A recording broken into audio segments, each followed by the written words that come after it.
So any combination of melty cheese can become a mac and cheese.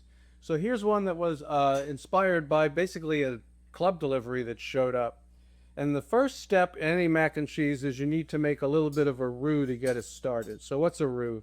It's basically an equal mix of a fat and flour. So I just have some regular all-purpose flour. I had about 2 tablespoons of that. In here, I had 2 tablespoons of butter that had melted. And so what I'm going to do is I'm just going to cook this enough that I want to get the flour, the raw flour flavor out of it. And that's only going to take like a couple of minutes. Now, I'm whisking this in a pan to do that. We're going to get it lightly brown. Want to sort of smell that kind of a nutty flavor of a cooked flour. So when I do mac and cheese, I like to use 3 cheeses, okay? Something tangy, spicy, something that's aged but still melty, and something that is very creamy. So what showed up in this delivery was buffalo wing Monterey Jack from Wisconsin, and Montasio Stravecchio from Italy, and coffee Gouda from Holland. I'll show you those real fast. Here's the buffalo cheese, buffalo spice, basically, Monterey Jack. This is the aged Italian cheese, the Montasio Stravecchio. And this interestingly colored thing, it doesn't look like Gouda, does it? This is the coffee Gouda. Okay, now I've got my roux pretty much done here, and it'll finish cooking. All the flour flavor will be out of it. By the way, I told the 3 different types of cheese. I tasted each of those individually, and they were basically close enough to my idea of a tangy cheese, an aged cheese, and a super creamy cheese. So they were close enough. And you got to be a little bit flexible and be fearless, right? Okay, so I got this roux ready to go, and I'm going to add the half and half. I've got 2 cups of half and half, and I'm going to add it kind of mostly, but then a little at a time, but start mixing it together. Okay, and I'm going to keep adding the milk and turn the temperature up. The idea is that I'm gonna thicken this into basically a bechamel kind of sauce. So I had 2 cups of half and half. Some people use just milk. Some people use different proportions of milk and cream. This works just fine. Okay. So I'm going to cook this until it thickens up, and it'll just basically come together. But while I'm doing that right now, before I disappear for a while, let's talk a little bit about my proportions for these cheeses.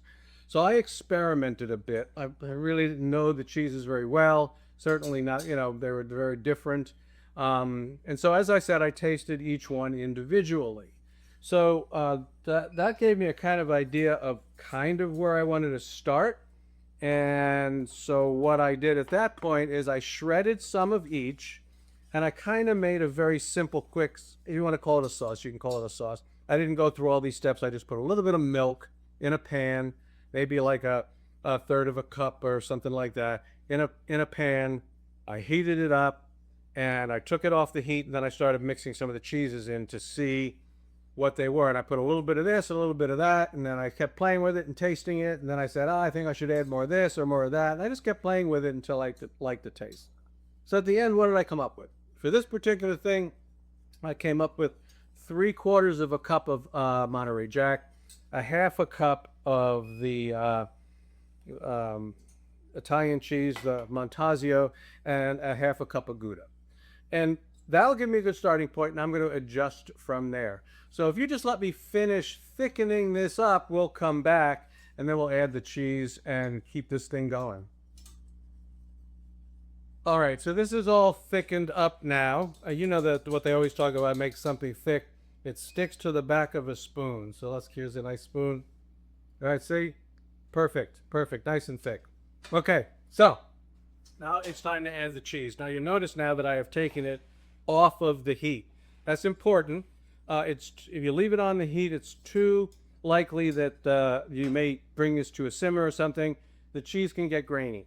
So the idea is you want this cool down just a little bit, and then you just whisk in all the cheese and get it to melt nicely. So here's my Monterey Jack. I'll just put that in first here, and we'll start to whisk that up. right? And then I'm going to add the Montasio and put that in, and we'll just get that. You can just put them in, pretty much put them in all at once. You don't have to like mix one in. And then I'm going to put in my Gouda. Okay, there's the Gouda. All right, well, all the cheese is in. Now I'm just going to whisk that up. And it's going to get nice and thick and creamy. So what have I got to put with it, right? So here's my I made fusilli. Some people call them rotini. I cooked these, pre-cooked them about 2 minutes less than you would if you were going to drain them and eat them, okay? Because they're going to cook, when I bake them, they're going to cook in the oven a little bit more. These have a great surface area, right? It gets all that sauce gets right into there between those little twists. And so what I do then, first thing I'm going to do is I'm going to give this a taste. Because, you know, there's a little bit of variability. It's nice and creamy, you can see. I give it a taste. And I'm thinking the heat's pretty good. This is where you get to play a little bit, right? I want a little bit more of this aged Montasio in there. So we're just going to pick that up. That, you know, it gives that nice, that sort of nice aged edge, a little bit of saltiness. I think it just needs a little bit more of that. You could also add cheese just because it's not thick enough. This is, so it's not an issue. And then the final question I have to ask is whether it's salty enough. The cheese is supposed to do that, but I can't always count on it. I'm going to put a little bit, very little, just a little touch of salt in there. So now this is ready to go. And I have my, I have the nice creamy sauce, and I have my pasta. So we're just going to go ahead and just pour that right in, all that cheesy, melty goodness. And I've got a spatula here so that I can scrape it because I don't want to waste any of this. Look at how beautiful that looks. I can tell you it tastes really excellent. Really. Go ahead and scoop that all in, just like that. All right. Okay. And then I'm going to mix it up. Okay. I'll do that. I mix this all up. The pasta, you can make the pasta in advance, by the way. You have to, it's easiest to just do it. I made it a little bit in advance, threw a little butter on it just to keep it from sticking, and then put it in a bowl. Kept the bowl in a warming, very, very, very, very low oven. We got that. So now, greased with butter, a baking vessel, and I'm just going to scoop this all in here so that it looks, right, and I'm just going to layer it out. Okay, we got a nice, when all that stuff in there, it's all good, but it's not quite done yet, right? It's smooth, it's creamy. It doesn't have like a little crunchy or something. So let's talk about crunchy. What I have over here is these are plain wafers, like Cars wafers, kind of crushed up. I didn't put them in a food processor because that turns them into dust. So I crushed them up. Did the same thing here with, these are store-bought crispy onions. I just throw that in there too. That's going to be my topping. And in order to zhuzh it up just a little bit, I am going to just drizzle a little butter on it before I pour it on top of the thing. So here I got some butter that I melted. I'm just going to pour that on top of that. Toss it around so it gets butter. A little bit of butter on everything, and then I'm just gonna spread it all on top of this beautiful mac and cheese here. All right, get a nice layer on top like that. Don't waste any of it. Enjoy. And now this is going to go in a 375-degree oven for about 20 minutes. Now, it's not over full, so I probably don't have to worry about this, but I always do anyway. So I put it on a sheet pan like that, or oven pan like that, a little bit of parchment.